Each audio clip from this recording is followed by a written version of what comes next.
ಶ್ರೀ ಗಣೇಶಾಯ ನಮಃ. ಶ್ರೀ ಗುರುಭ್ಯೋ ನಮಃ. ಓಂ ಹ್ರೀಂ ಶ್ರೀಂ ಶ್ರೀ ವಾಸವಿ ಕನ್ಯಕಾದೇವಿ ಪುರಾಣ ಪಂಚಮ ಅಧ್ಯಾಯ. ಸೂತ ಮುನಿಯಿಂದ ಋಷಿಗಳಿಗೆ ಪರಾಶಕ್ತಿಯ ಅವತಾರ ಕಥೆಗಳ ಕಥನ.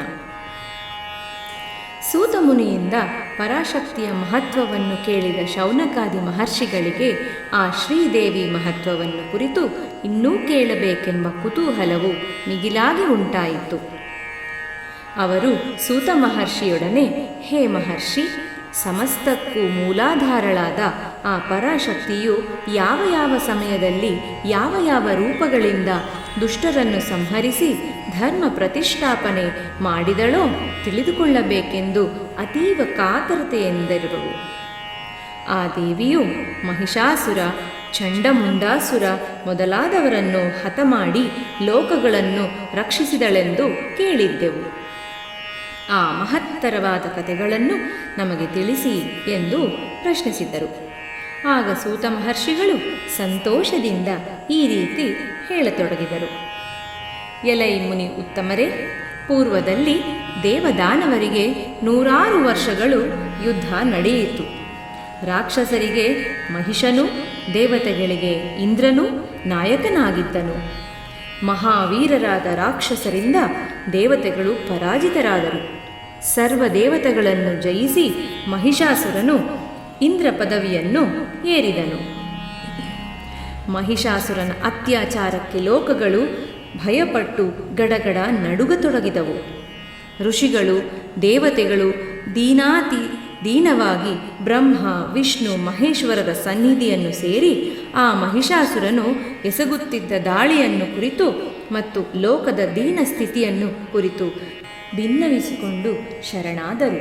ಹೇಗಾದರೂ ಆ ದುಷ್ಟ ರಾಕ್ಷಸನನ್ನು ಸಂಹರಿಸಲು ಆಲೋಚಿಸಿರೆಂದು ತ್ರಿಮೂರ್ತಿಗಳಲ್ಲಿ ಮತ್ತೆ ಮತ್ತೆ ಪ್ರಾರ್ಥಿಸಿದರು. ವಿಜಯದುರ್ಗ ಆವಿರ್ಭಾವ, ಮಹಿಷಾಸುರ ಮರ್ದನ. ಮಹಿಷನ ದುಷ್ಟ ಸ್ವಭಾವವನ್ನು ಕೇಳಿದ ಬ್ರಹ್ಮ, ವಿಷ್ಣು, ಮಹೇಶ್ವರರು ಆ ರಕ್ಕಸನ ಮೇಲೆ ಕೋಪದಿಂದ ಕೆರಳಿದರು.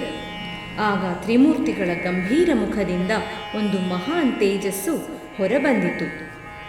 ಕೂಡಲೇ ಇಂದ್ರಾದಿ ದೇವತೆಗಳ ಶರೀರಗಳಿಂದಲೂ ಕೂಡ ಅಂಥ ಮಹಾ ತೇಜಸ್ಸುಗಳೇ ಹೊಮ್ಮಿದವು. ಕ್ಷಣದಲ್ಲಿ ಆ ತೇಜಸ್ಸುಗಳೆಲ್ಲ ಏಕವಾದವು. ದಿಗ್ದಿಗಂತ ಮುಟ್ಟುವಂಥ ಉರಿಗಳಿಂದ ಪರ್ವತ ಆಕಾರ ತಾಳಿದ ಆ ತೇಜೋ ರಾಶಿಯನ್ನು ದೇವತೆಗಳು ವೀಕ್ಷಿಸಿದರು. ಅಷ್ಟರಲ್ಲಿ ತ್ರಿಲೋಕಗಳನ್ನು ಆಕ್ರಮಿಸುವ ಕಾಂತಿಯಿಂದ ಶೋಭಿಸುತ್ತಿರುವ ಆ ಮಹಾ ತೇಜಸ್ಸು ಸ್ತ್ರೀಮೂರ್ತಿ ರೂಪ ತಾಳಿತು. ಶಂಭು ಸಂಬಂಧವಾದ ತೇಜವು ಆಕೆಗೆ ಮುಖವಾಯಿತು. ಯಮನ ತೇಜಸ್ಸು ಆಕೆಗೆ ಕೇಶಗಳಾಯಿತು. ವಿಷ್ಣು ತೇಜಸ್ಸು ಆಕೆಗೆ ಬಾಹುಗಳಾಗಿ ಬದಲಿಸಿತು. ಚಂದ್ರನ ತೇಜವು ಆ ದೇವಿಗೆ ಕುಚದ್ವಯಗಳಾಯಿತು. ಇಂದ್ರನ ತೇಜಸ್ಸು ಆಕೆಗೆ ಕಟಿಪ್ರದೇಶವಾಯಿತು. ಭೂಮಿಯು ಆಕೆಗೆ ನಿತಂಬಗಳ ರೂಪ ತಾಳಿತು. ವರುಣ ತೇಜವು ಆಕೆಯ ತೊಡೆಗಳಾಗಿ ರೂಪುಗೊಂಡಿತು. ಬ್ರಹ್ಮ ತೇಜಸ್ಸೇ ಆಕೆಗೆ ಪಾದಗಳಾಗಿ, ಸೂರ್ಯ ತೇಜಸ್ಸೇ ಆಕೆಗೆ ಕಾಲ್ಬೆರಳುಗಳಾಗಿ, ವಸುಗಳ ತೇಜಸ್ಸೇ ಆಕೆಯ ಕೈ ಬೆರಳುಗಳಾದವು. ಕುಬೇರ ತೇಜವು ಆಕೆಯ ನಾಸಿಕವಾಗಿ, ಪ್ರಜಾಪತಿಯ ತೇಜವು ದಂತಗಳಾಗಿ, ಅಗ್ನಿ ತೇಜವು ಆ ತಾಯಿಗೆ ತ್ರಿನೇತ್ರಗಳಾಗಿ, ಉಭಯ ಸಂಧ್ಯೆಗಳ ತೇಜವೇ ಆಕೆಯ ಹುಬ್ಬುಗಳಾಗಿ ಮತ್ತು ವಾಯು ತೇಜವೇ ಕಿವಿಗಳಾಗಿ ರೂಪ ತಾಳಿದವು. ಇತರ ದೇವತೆಗಳೆಲ್ಲರ ತೇಜಸ್ಸುಗಳಿಂದ ಕೂಡಿ ಆ ಶುಭ ಮೂರ್ತಿ ಪೂರ್ಣ ರೂಪಳಾದಳು. ಸರ್ವ ದೇವತೆಗಳ ತೇಜೋರಾಶಿಯಾಗಿ ಸಮುದ್ಭವಿಸಿದ ಆ ತೇಜೋರಾಶಿಯನ್ನು ನೋಡಿ ಸರ್ವರು ಸಂತಸಿದರು. ಶಿವನು ತನ್ನ ತ್ರಿಶೂಲದಿಂದ ಶೂಲವನ್ನು, ವಿಷ್ಣುವು ತನ್ನ ಚಕ್ರದಿಂದ ಚಕ್ರವನ್ನು ಹೊರತೆಗೆದು ಆಕೆಗಿತ್ತರು. ಬ್ರಹ್ಮನು ತನ್ನ ಅಕ್ಷಮಾಲಾ ಕಮಂಡಲಗಳನ್ನು ಆ ಅದ್ಭುತ ದೇವತೆಗೆ ಅರ್ಪಿಸಿದನು. ವರುಣನು ಶಂಖವನ್ನು, ಅಗ್ನಿಯು ಶಕ್ತ್ಯಾಯುಧವನ್ನು, ವಾಯುವು ಧನುರ್ಬಾಣಗಳನ್ನು ಆ ದೇವಿಗೆ ಸಮರ್ಪಿಸಿದರು. ಇಂದ್ರನು ವಜ್ರಾಯುಧವನ್ನು, ಐರಾವತದ ಕೊರಳ ಗಂಟೆಯನ್ನು ಆ ದೇವಿಗೆ ನೀಡಿದನು.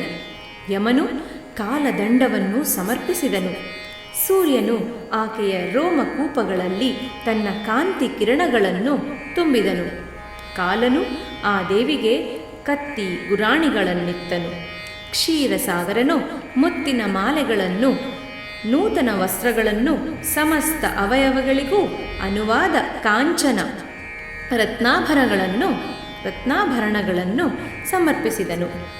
ವಿಶ್ವಕರ್ಮನು ಹಲವು ವಿಧಗಳ ಅಸ್ತ್ರಗಳನ್ನಿತ್ತು ಅಭೀದ್ಯ ಕವಚವನ್ನು ಅರ್ಪಿಸಿದನು. ಹಿಮವಂತನು ವಾಹನವಾಗಿ ಸಿಂಹವನ್ನು, ಕುಬೇರನು ಅಕ್ಷಯ ಪಾಯಸ ಪಾತ್ರೆಯನ್ನು, ಆದಿಶೇಷನು ನಾಗರ ಹಾರಗಳನ್ನು ಆ ದೇವಿಗೆ ಸಮರ್ಪಿಸಿ ಸನ್ಮಾನಿಸಿದರು. ಆಕೆಯು ಸಿಂಹವಾಹಿನಿಯಾಗಿ ಅಟ್ಟಹಾಸ ಮಾಡಿದಳು. ಆ ಭಯಂಕರ ಶಬ್ದದಿಂದ ಅಖಂಡ ಆಕಾಶವು ಪ್ರತಿಧ್ವನಿಸಿತು. ಸಮುದ್ರಗಳು ಕಂಪಿಸಿದವು. ಭೂಮಿಯು ಗಡಗಡನೆ ನಡುಗಿತು. ಪರ್ವತಗಳು ಚಲಿಸಿದವು. ದೇವತೆಗಳು ಜಯ ಜಯ ಧ್ವನಿ ಮಾಡಿದರು. ಋಷಿಗಳು ವೇದ ವಚನಗಳಿಂದ ಆಕೆಯನ್ನು ಸ್ತುತಿಸಿದರು. ಆ ತ್ರಿಲೋಕ ಸಂಕ್ಷೋಭೆಯನ್ನು ಪರೀಕ್ಷಿಸಿ ಮಹಿಷನು ಸೈನ್ಯ ಸಮೇತನಾಗಿ ಆ ಕಡೆಗೆ ಧಾವಿಸಿದನು.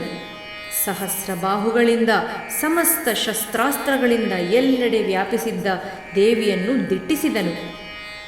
ಸಿಂಹವಾಹಿನಿ ದೇವಿಗೂ ಮಹಿಷಾಸುರನ ಸೈನಿಕರಿಗೂ ಮಧ್ಯೆ ಹೋರಾಟ ಪ್ರಾರಂಭವಾಯಿತು.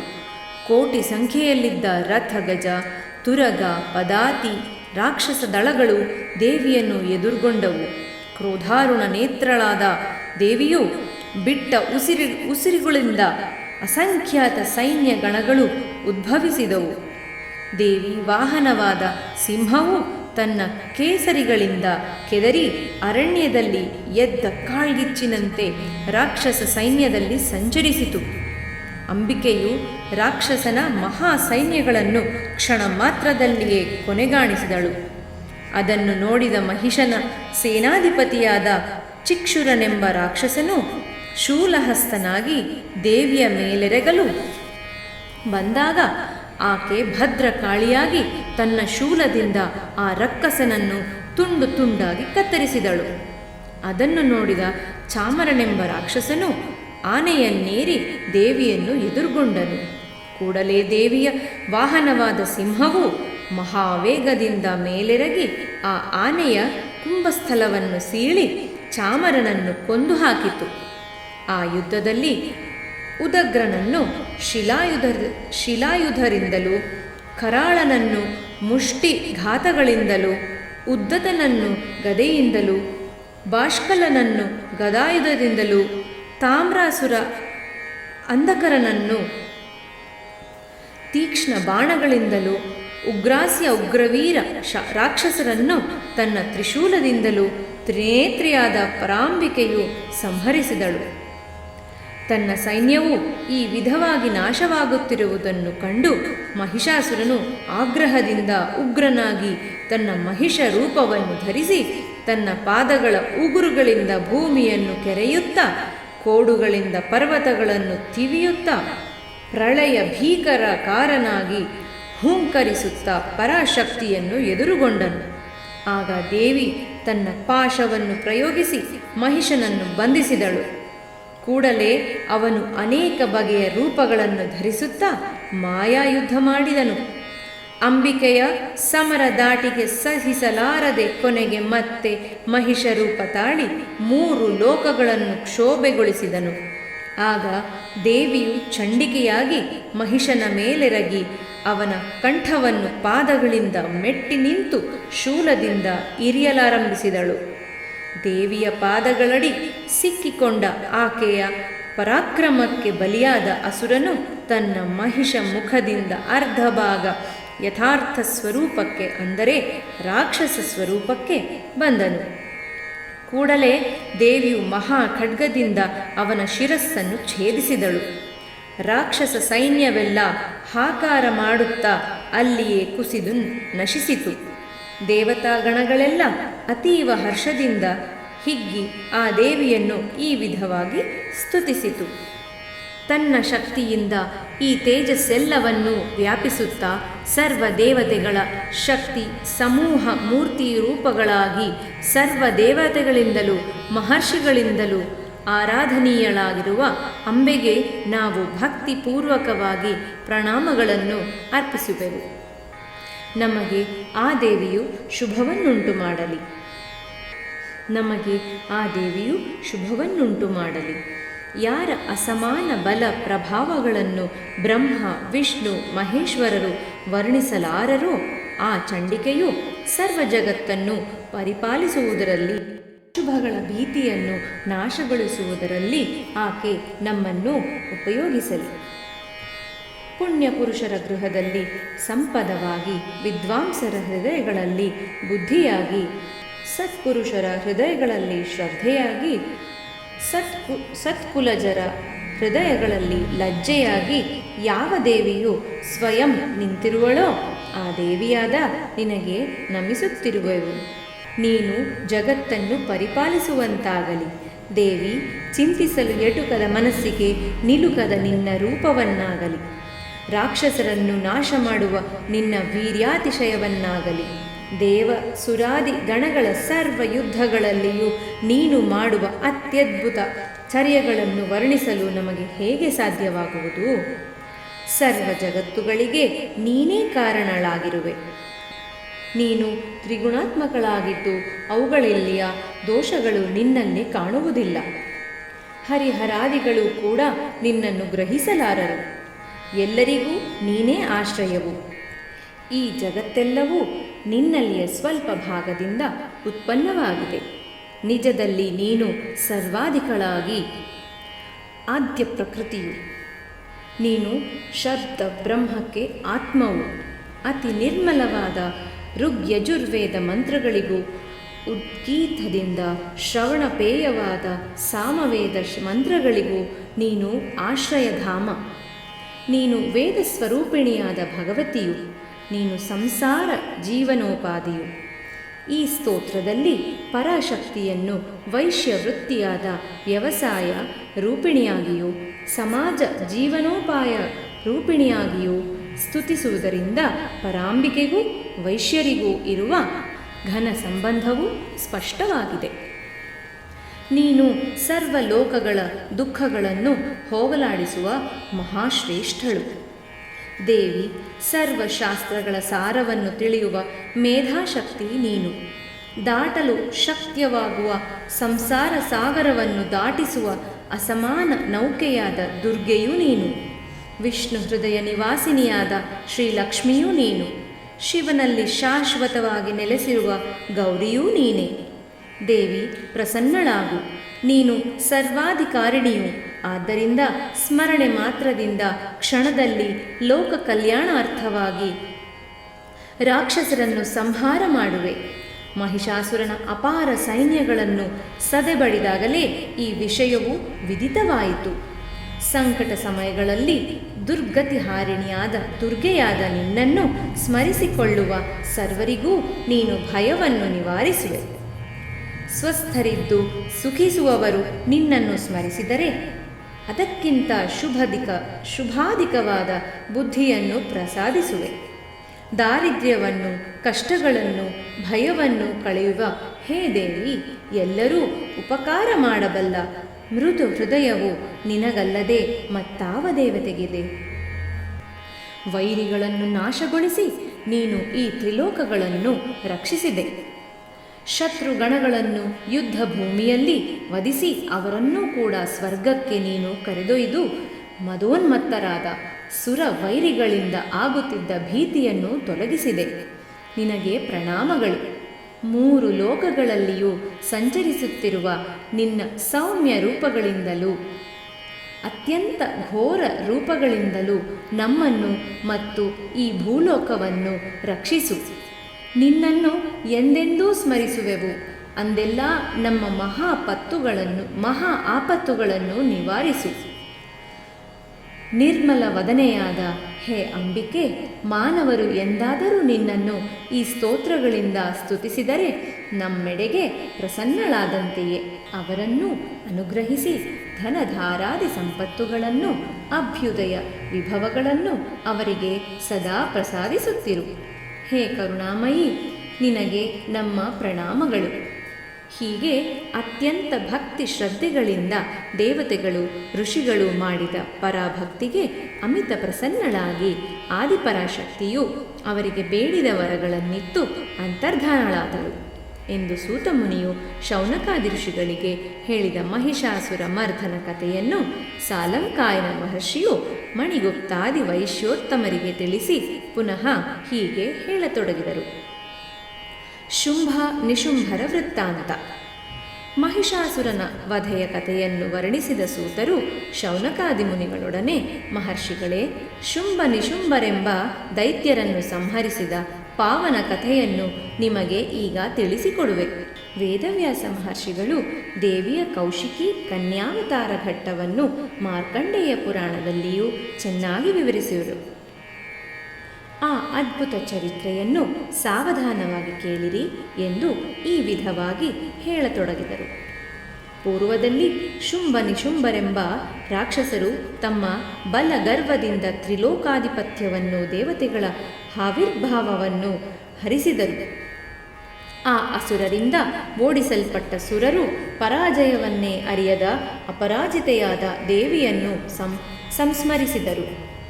ಅವರು ಅನನ್ಯ ಭಕ್ತಿಯುಕ್ತರಾಗಿ ಏಕಾಗ್ರತ ಚಿತ್ತರಾಗಿ ಪರಾಂಬಿಕೆಯನ್ನು ಹೀಗೆ ಪ್ರಾರ್ಥಿಸಿದರು.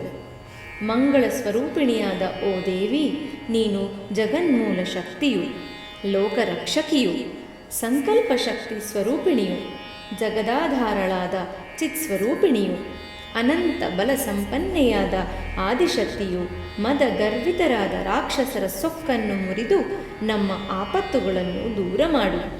ದೇವತೆಗಳು ಈ ರೀತಿಯಲ್ಲಿ ಸ್ತೋತ್ರ ಮಾಡುತ್ತಿರಲು ಪರಮೇಶ್ವರಿಯು ಗಂಗಾ ತೀರದಲ್ಲಿ ಅವತರಿಸಿ ಅವರ ಮೊರೆಯನ್ನು ಆಲಿಸಿದಳು. ಆಕೆಯ ಕಾಯ ಕೋಶದಿಂದ ಶುಭಮೂರ್ತಿಯಾದ ಓರ್ವ ಯೌವನವತಿಯು ಹೊರಬಂದಳು. ಆ ಶುಭಮೂರ್ತಿಯು ಕೌಶಿಕಿ ಎಂದು, ಕನ್ಯಕ ಎಂದು ಕೀರ್ತಿಸಲ್ಪಟ್ಟಳು. ಆ ಬಳಿಕ ಆ ಜಗದೀಶ್ವರಿಯು ಹಿಮಾಚಲದಲ್ಲಿ ವಾಸ ಮಾಡಲು ಆರಂಭಿಸಿದಳು. ಮಧುರ ಮಂಜುಳ ಮನೋಹರ ರೂಪಿಣಿಯಾಗಿ ಪ್ರಕಾಶಿಸುತ್ತಿದ್ದ ಆ ಕನ್ಯಕೆಯನ್ನು ಶುಂಭ ನಿಶುಂಭರ ಭೃತ್ಯರಾದ ಚಂಡಮುಂಡರೆಂಬ ರಾಕ್ಷಸರು ನೋಡಿದರು. ಅವರು ಕೂಡಲೇ ಹೋಗಿ ತಮ್ಮ ರಾಜನಾದ ಶುಂಭನಿಗೆ ಆ ಅಪೂರ್ವ ಕನ್ಯಕೆಯ ಸೌಂದರ್ಯಾತಿಶಯವನ್ನು ಕುರಿತು ವರ್ಣಿಸುತ್ತಾ, ಹೇ ಪ್ರಭು, 3 ಲೋಕಗಳಲ್ಲಿಯೂ ಶ್ರೇಷ್ಠ ವಸ್ತುಗಳೆಲ್ಲ ಈಗ ನಿನ್ನ ಬಳಿಯುವೆ. ಕುಬೇರನ ಪದ್ಮನಿಧಿ, ಪ್ರಜಾಪತಿಯ ರಥಗಜ, ಸಮುದ್ರದಲ್ಲಿರುವ ಸಮಸ್ತ ಶ್ರೇಷ್ಠ ರತ್ನ ಸಂಪತ್ತು, ಅಗ್ನಿದೇವನ ಅದ್ಭುತ ವಸ್ತ್ರ ಸಂಪತ್ತು ಸೋದರರಾದ ನಮ್ಮೀರ್ವರ ಬಳಿ ಬಂದು ಸೇರಿವೆ. ಈ ಹಿಮಾಲಯದಲ್ಲಿರುವ ಆ ಸ್ತ್ರೀ ರತ್ನವನ್ನು ನೀವೇಕೆ ಪಡೆಯಬಾರದು ಎಂದು ಹಲವು ವಿಧಗಳಲ್ಲಿ ಪ್ರೋತ್ಸಾಹಿಸಿದರು. ಆ ಮಾತುಗಳನ್ನು ಕೇಳಿದ ಶುಂಭನು ಸುಗ್ರೀವನೆಂಬ ರಾಕ್ಷಸನನ್ನು ದೇವಿಯ ಬಳಿಗೆ ದೂತನಾಗಿ ಕಳಿಸಿದನು. ಸುಗ್ರೀವನು ಆ ಕನ್ಯಕೆಯ ಸನ್ನಿಧಿಗೆ ಹೋಗಿ ಆಕೆಗೆ ತನ್ನ ಪ್ರಭುವನ್ನು ವರಿಸಬೇಕೆಂದು ಒಪ್ಪಿಸುವಂತೆ ನುಡಿದನು. ಆ ದೂತನ ನುಡಿಗಳನ್ನು ಕೇಳಿದ ಅಂಬಿಕೆಯು ಒಳಗೊಳಗೆ ನಗುತ್ತಾ ಆ ರಾಕ್ಷಸನೊಡನೆ, ಎಲವೋ, ನೀನು ಹೇಳುವುದೆಲ್ಲ ನಿಜವೇ, ಆದರೆ ನಾನು ಪೂರ್ವದಲ್ಲಿ ಅಲ್ಪಬುದ್ಧಿಯಿಂದ ಒಂದು ಪ್ರತಿಜ್ಞೆಯನ್ನು ಮಾಡಿರುವೆನು. ಆ ಪ್ರತಿಜ್ಞೆಯನ್ನು ಅನುಸರಿಸಿ ನಾನು ಯುದ್ಧದಲ್ಲಿ ನನ್ನನ್ನು ಜಯಿಸಬಲ್ಲ ಪರಾಕ್ರಮ ಮಹಾಶಾಲಿಯನ್ನೇ ಪತಿಯನ್ನಾಗಿ ಸ್ವೀಕರಿಸುವೆನು. ಆದ್ದರಿಂದ ಮಹಾಸುರನಾದ ಶುಂಭನಾಗಲಿ ನಿಶುಂಭನಾಗಲಿ ಇಲ್ಲಿಗೆ ಬಂದು ನನ್ನನ್ನು ಸೋಲಿಸಬಲ್ಲವನಾದರೆ ಪಾಣಿಗ್ರಹಣ ಸೌಭಾಗ್ಯವನ್ನು ಹೊಂದಬಲ್ಲನು. ನೀನು ಹೋಗಿ ಈ ವಿಷಯವನ್ನು ನಿನ್ನ ರಾಜನೊಡನೆ ಭಿನ್ನವಿಸಿಕೊ ಎಂದು ಮಂದಹಾಸದಿಂದ ನುಡಿದಳು.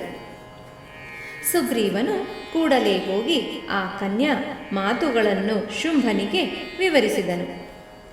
ಆಗ ಶುಂಭನು ಉಗ್ರನಾಗಿ ಆ ಕನ್ಯೆಯನ್ನು ಬಲಾತ್ಕಾರವಾಗಿ ಹಿಡಿದು ತರಬೇಕೆಂದು ಆಜ್ಞಾಪಿಸಿ ಧೂಮ್ರಲೋಚನನೆಂಬ ದೈತ್ಯಾಧಿಪತಿಯನ್ನು ಕಳುಹಿಸಿದನು. ಧೂಮ್ರಲೋಚನನು 60,000 ರಾಕ್ಷಸರ ಸೈನ್ಯದೊಡನೆ ಹೊರಟು ಶೀತಾದ್ರಿ ಮೇಲೆ ಕುಳಿತಿದ್ದ ದೇವಿಯನ್ನು ನೋಡಿ, ನೀನು ಪ್ರೀತಿಯಿಂದ ನನ್ನ ರಾಜನ ಬಳಿಗೆ ಬಾರದೆ ಹೋದರೆ ಬಲಾತ್ಕಾರವಾಗಿ ನಿನ್ನ ಕರಗಳನ್ನು ಹಿಡಿದು ಎಳೆದುಕೊಂಡು ಒಯ್ಯಬಲ್ಲೆನು ಎಂದು ಕೇಕೆ ಹಾಕಿ ಪರಾಂಬಿಕೆಯೆಡೆಗೆ ಧಾವಿಸಿದನು.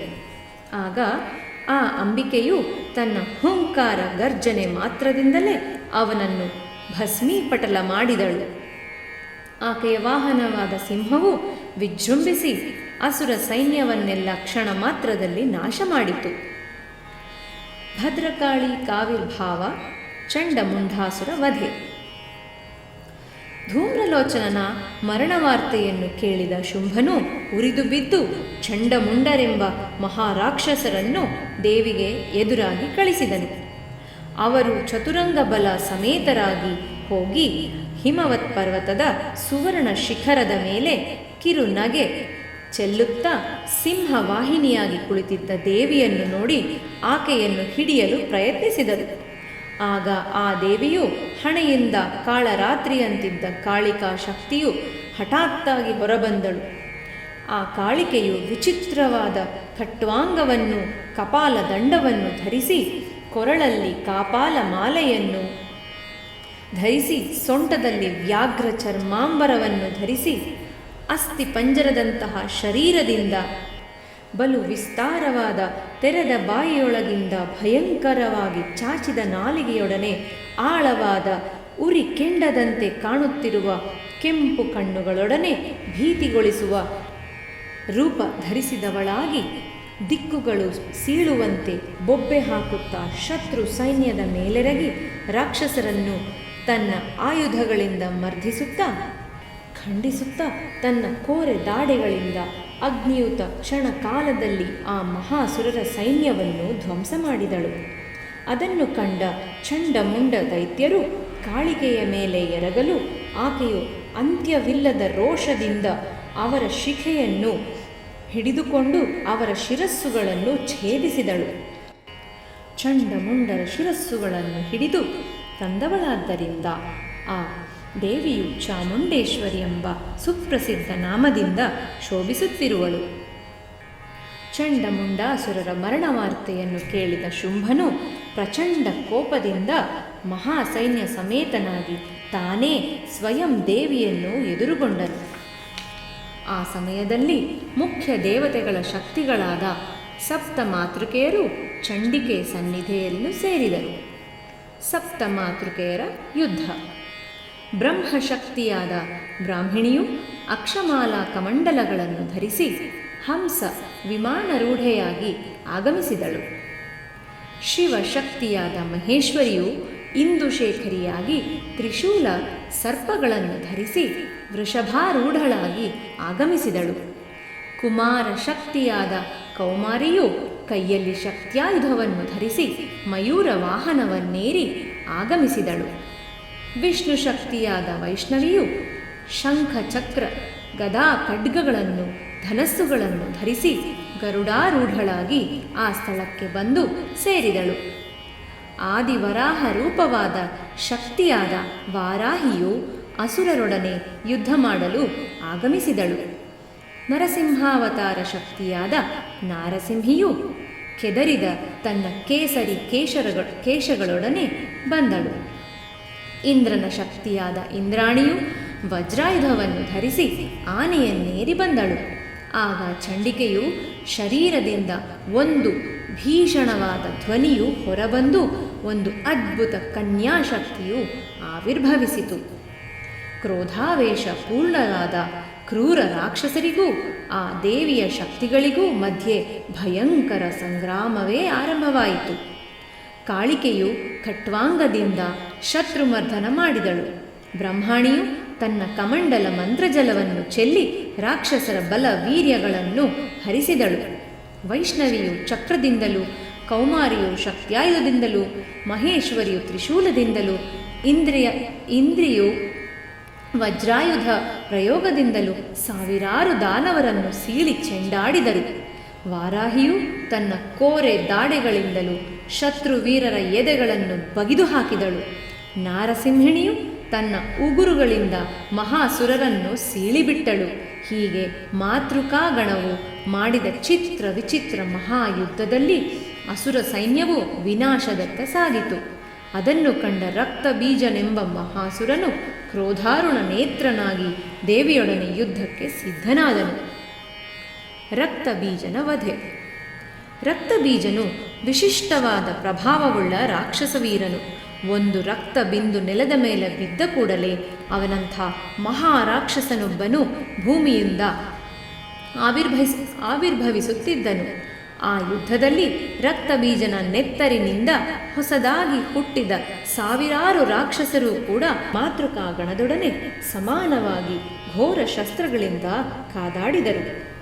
ಅವನ ದೇಹದಿಂದ ರಕ್ತ ಸೋರಿದಂತೆಲ್ಲ ಸಾವಿರಾರು ರಾಕ್ಷಸರು ಹುಟ್ಟುತೊಡಗಿದರು. ಅದನ್ನು ಕಂಡು ದೇವತೆಗಳು ಭಯಗೊಂಡರು.